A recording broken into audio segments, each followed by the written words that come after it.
উত্তরাঞ্চলের বন্যা পরিস্থিতির আরও অবনতি হয়েছে। এতে বন্যা দুর্গত 18 জেলায় ক্ষতিগ্রস্ত অন্তত 20 লাখ মানুষ।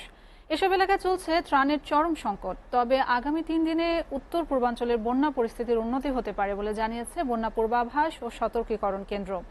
সিরাজগঞ্জে যমুনা নদীর পানি কমতে শুরু করলেও দুর্ভোগ বেড়েছে বন্যার্তদের। প্লাবিত এলাকাগুলোতে খাবার ও বিশুদ্ধ পানির সংকট দেখা দিয়েছে। গত 24 ঘন্টায় 1 সেন্টিমিটার কমে সকালে শহর রক্ষা বাঁধ পয়েন্টে যমুনার পানি বিপদ সীমার 60 সেন্টিমিটার উপর দিয়ে বইছিল।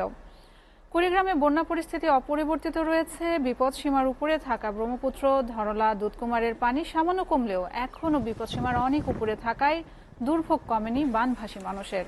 দুর্গত মানুষের মাঝে সরকারিভাবে ত্রাণ বিতরণ করা হলেও চাহিদার তুলনায় তা খুবই অপ্রতুল বলে অভিযোগ করেন বানভাসীরা। এদিকে টানা কয়েকদিনের বৃষ্টি ও ভারত থেকে নেমে আসা ঢলের পানিতে বগুড়ার বন্যা পরিস্থিতির আরও অবনতি হয়েছে। গত 24 ঘন্টায় যমুনা নদীর পানি 7 সেন্টিমিটার বেড়ে বিপদ সীমার 63 সেন্টিমিটার উপর দিয়ে প্রবাহিত হচ্ছে। জামালপুরের সার্বিক বন্যা পরিস্থিতির কিছুটা উন্নতি হয়েছে, তবে খুব ধীর গতিতে পানি কমলেও দুর্ভোগে রয়েছে দুর্গতরা।